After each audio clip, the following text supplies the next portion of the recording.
My, oh my, what a game that just wrapped up inside of that building, inside of Mercedes-Benz Stadium. A wild comeback win from the defending World Cup champions, Argentina, down 2-0 against Egypt. Until just about the last 20 minutes of this match, a furious rally from Argentina sees 3 goals scored in about 20 minutes. Egypt goes from elation to heartbreak. The upset win Egypt and the Egyptian fans in the stands thought they were about to see was not to be. Argentina, in thrilling fashion, moves on and snatches another close win on their ongoing World Cup campaign. Jonathan Raymond is joining us live right now in the 11 Live Streaming Center. Jonathan, between your other jobs in the newsroom, you also were keeping an eye on this match, and I know you were also watching the U.S. match alongside of me last night. We're going to talk about that. Oh, boy.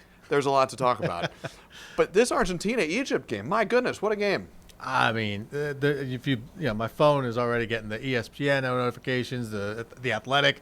They all say the same thing, like the greatest comeback in World Cup. One of the great comebacks in World Cup history. Argentina, the defending champions, looked like they were out Yeah. of this game and out of this tournament at the hands of a team on paper in Egypt that should not be a particularly tough matchup for them. It was over. I mean, it was 2-0 with that 79 minutes. And not only that, but the way Egypt had come into the second half, because as the first half came to an end, it looked like Argentina was knocking on the door, and it did not look like a 1-0 lead would hold up. But they scored that one that had to be called back because of the foul, and you think, okay, well, that was it. That was Egypt's chance. And then they do score. They do go up 2-0. They came back once again, and you thought, man, they have it in hand now. They just looked like they had such a command of the game, and man, it unraveled fast. It was like you looked up and blink of an eye, and Argentina's gone up. I mean, certainly the first 2 that went in, you were just like, holy moly, where did that come from? And then yeah, they get that winner in the what was it, the 92nd minute or. It was late. Yeah, it was late. It was about as late as you want to go. What was so striking, you see, well, this fella here, he was working hard. Chaubert.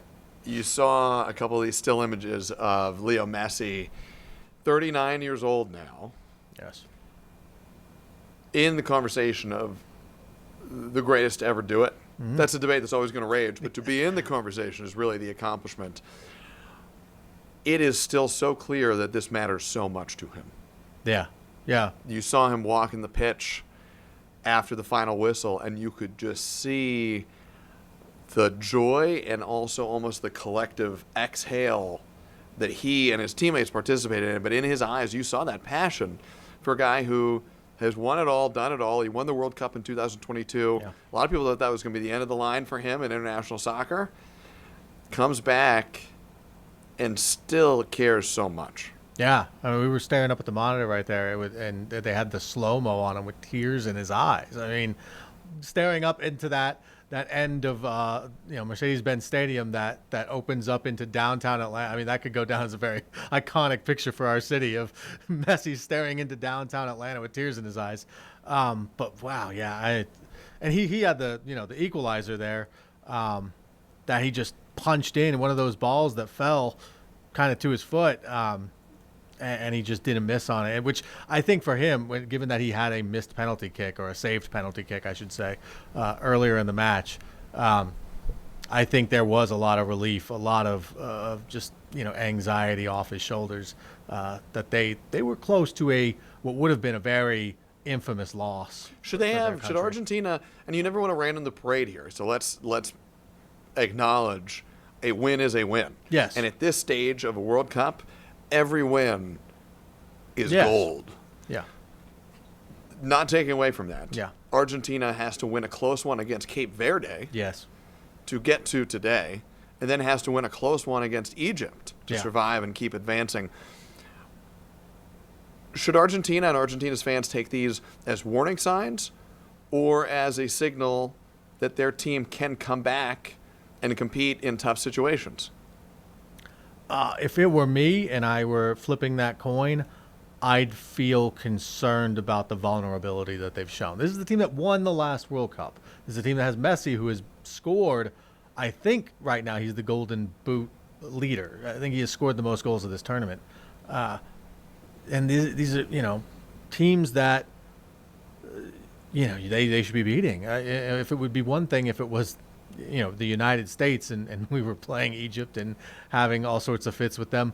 This is Argentina. We likely can have get some into fits. that We're in gonna just a talk about moment. that in a second. But this is Argentina. They are supposed to be like how we've seen France, really, which is, taking teams and taking care of teams, really, really commanding wins. That's how that's the air that Argentina occupies, and they haven't been that. So, but to your point, you win and you move on, and for all we know, Argentina might blast Colombia or Switzerland in the next match 4-0. That you get that chance when It's you a move funny on. game that way. It's the a funny United States tournament won't that get way. that chance. For Atlanta to play host to another incredible match. Yeah. Does this just keep ratcheting up the heat and the intensity and the focal point and excitement around soccer for us here in the South and here in Georgia? Yeah. I think we've been very lucky. We've been treated to some magnificent games. And crazy scenes, too. Yeah. I mean, Leo Messi's practicing with the Argentinian national team at Kennesaw State. I mean, what a collision of a whole lot of things Georgia and a whole lot of things maybe not stereotypically Georgia in the Argentinian national team. Yeah. All happening right here. Yeah, you think of these big stars. Mohamed Salah was walking around Buckhead over the weekend. Lionel Messi's up in Cobb County. Like, it's hard. The whole pageantry of it, the whole worlds colliding of it has been really fun around Atlanta. Even going back to the beginning of the term, we had Uzbekistan staying in Cobb County and training at the Atlanta United ground. And we get one more is the thing. We had a really great round of 32 match. England surviving against DR Congo. We had an all-timer of a match just now, and we will have a semifinal next week that sends a team in some fashion to the World Cup final. That which is the promised land. I mean, you take a Super Bowl, like multiply that by about 50. A subtle way to put that, but true. Yeah. As we're looking live right now, this is a traffic camera over Marietta Street in Centennial Olympic Park. You see some of the fans starting to trickle out of the stadium. A lot of Argentina jersey-clad folks with big smiles on their faces there, and understandably so after a win like that. You know who was not smiling so much after a match? That was the American fans. Yeah. After last night's game. We spent time, as we should, on the very latest, which is this really glittering Argentina and Egypt match here in Atlanta. And we should, again, really emphasize Egypt deserves a lot of credit for taking the initiative, for withstanding a real shelling that they took from a better Argentina side, and still having the guts to attack. Yes. To shoot, to push, and to score twice. Mm-hmm. That deserves credit. They go out, but I hope, despite a flurry of cards for their coaching staff towards the end there that got a little wild. I hope, 24 hours on in the light of a new day, their fans and their staff and the team can feel like it was a good effort. And they came out and they made an impression on the tournament. I would hope so. To talk about making a good effort and a good impression, you want to segue into the United States. Yeah, you read my mind on that one. What happened last night for the United States against Belgium, I don't think anybody's making that case. Belgium 4, the United States men's national team 1 is the final. And if you can go there with me, I don't think it's too much of a stretch to say a 4-1 scoreline doesn't even fully reflect the drubbing that we took at the hands of a Belgium team that is good. Yeah. But it is not as good as it was back in 2014. No. When our side, that was much worse back in 2014, put up a much better effort against Belgium. Both times, 2014 and in 2026, were eliminated in the round of 16 at the hands of Belgium. Yeah. You watch that match. What's your reaction? What do you think a lot of American fans' reactions are? There's so many angles that you could take it from, without even going down the rabbit hole of the red card that was overturned and Balogun and. You think it was a distraction? Yes. I read the report that Balogun had apologized to the opposing manager about everything. So if that's what he's thinking, if that's what is on his mind, if that occurs to him to do that, that means they were all thinking about it and they saw all the commentary and they sure looked distracted. Do you think it was everything, or do you think there? I mean, sports are sports. Whether you're playing Little League baseball, or you're playing at the World Cup. On some level, there is some psychological impact that's going to affect everybody. And as you get better and more elite, you learn to control that more, and the expectation that you control that gets more elevated. But everybody's human, so I don't think we should discount that. But also, these guys are at the best of their game. They are supposedly the best the United States can put out on the field. Sure. I think you would hope that they could, once that opening whistle is blown, play the game.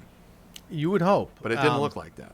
And like I said, it would be a stretch for me to say that I didn't get to talk to these guys. I wasn't there. I didn't get to interview any of them.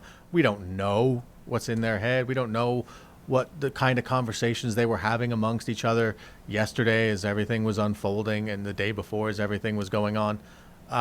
What we know is they looked distracted. The goals that went in early on and the one that really broke their back after halftime were goals of all you can say is they lost their head. I mean, those were just plays that had nothing to do with the on-field quality of the teams.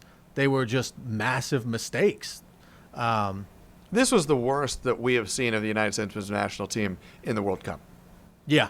And it's not close. Yeah, I think between now look, I'm sure we could go back to 1990 and watch some game where we just didn't even belong, on the pitch with some other team. But in terms of the expectation, the quality of the team that we thought we were watching, that had played quite well earlier in the tournament, and then what they did, that has to be the biggest gulf in any U.S. match in memory. You win as a team and you lose as a team in a team sport. Sure. But teams are made up of individuals too, and to succeed, you need the whole team bought in, and you need the whole team given it, especially in big moments, and in a tournament like this one, where all of the stars have shown up for their teams. Yeah. Harry Kane, Erling Haaland. We just saw Leo Messi. Yeah, Leo Messi. Again, be the spark plug for a great performance with Argentina's back up against a wall. Yeah. We've seen the stars perform. Christian Pulisic, our star, had a really tough night. And to then get subbed off with an injury that he kind of inflicted on himself. And he called for a foul, but you look in the replay, he kind of kicked his own ankle. And then to call for a sub, to sub himself out, and then to say what he said post-game, I think it rubbed a lot of fans the wrong way. I don't know that it will be a moment that he looks back on as a highlight of his career. I mean, here he said in an interview post-match with Jenny Taft, we don't have the rights, so we can't play the video. But when asked, and we didn't even know exactly what the injury was, and certainly you don't want somebody to play if they're too hurt to play. Yeah. This is the biggest match of this iteration of the United States men's national team's history. Yeah. Bar none. He says this, when asked about the injury, he said, quote, "I just twisted my ankle and just sprained my ankle. I mean, it's just frustrating to end like that, of course, but now I've got time to rest, so hopefully it'll be okay." Yeah, I don't think fans are thinking about like whether your twisted ankle is going to feel awesome in 6 weeks. That's wonderful, but yeah, I mean, to your point, the way the fans will remember that, the way people will interpret those comments will be uncharitably.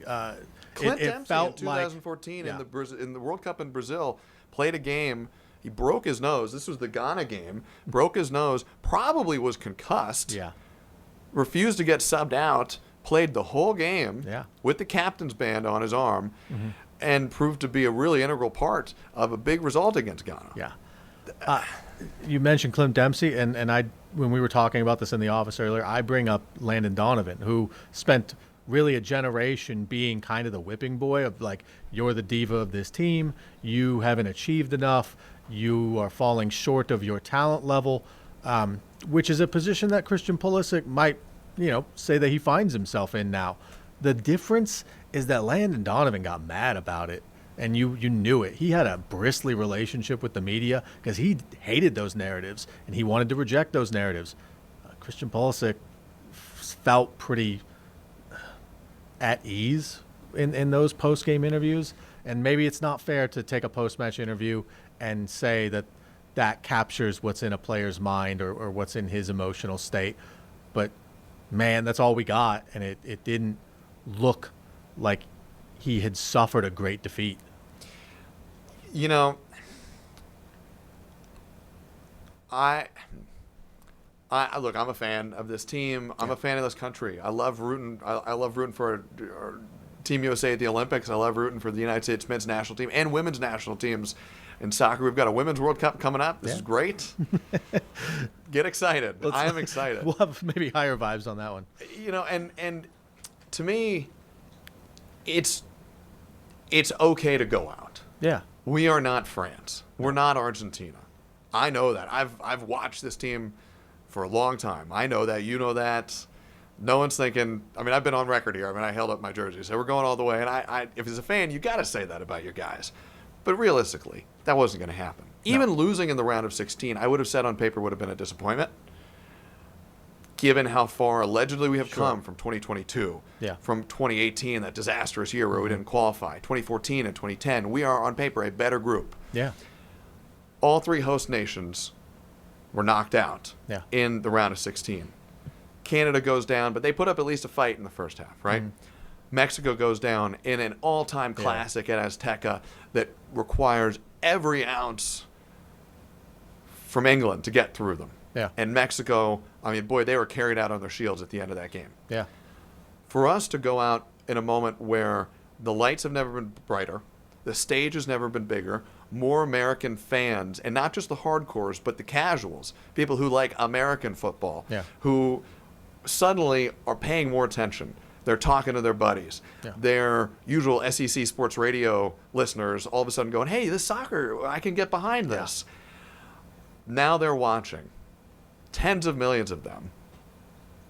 And to go out and put out a performance like you don't know where you are, and for some of those players, look like they weren't even particularly upset that they looked like that at the end of the match, leaves a really just deep disappointment as a fan. Yeah. And a deep worry that it sets us back a decade. Yeah. You close the door on all those new fans that you could have brought in.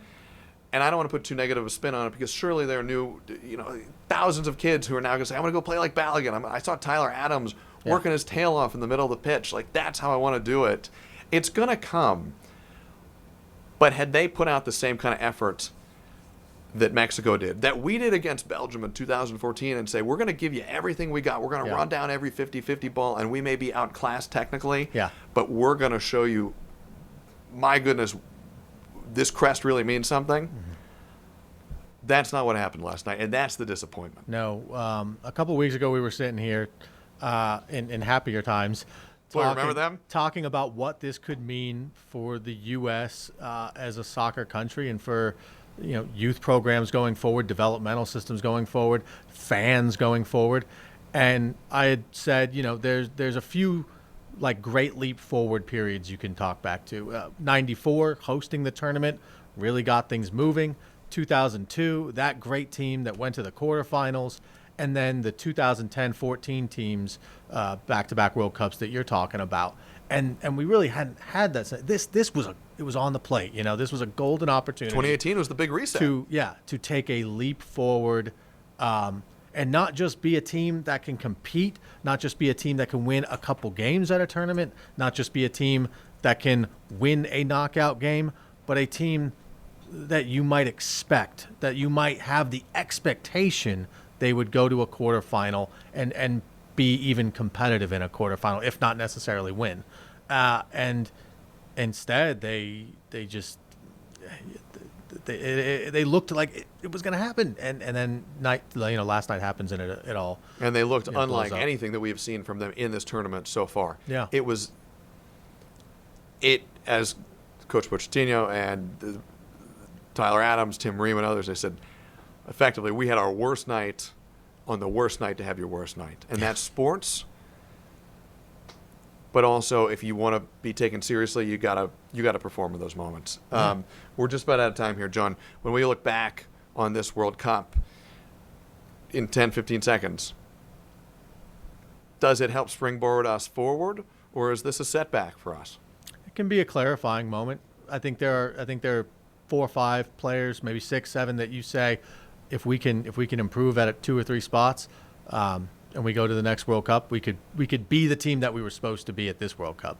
So there's that. John Green, the YouTuber and novelist and big soccer fan, he was on a podcast late last night, Men in Blazers, who's great advocates and great journalists covering the sport here in our country. He said, and he was devastated by this loss. He came on with his head in his hands, which is a feeling I think a lot of us felt. He said at the end, he said, hope is not always rewarded, but it is always justified.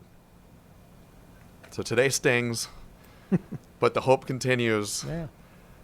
And it's going to keep continuing. 4 years to go. There's 4 years to go to the next U.S. men's national team run in the World Cup. There's a raised talent level, and we saw it. We won't remember it maybe because what we might remember is last night, but it is a noticeably raised talent level. It didn't come together the way it should have. I think many would argue that it should have. But to your point, in 4 years, we can try again. We'll have a lot of the same talent base. I still got the same jersey, the first one I got in 2010, and I'll be still wearing it.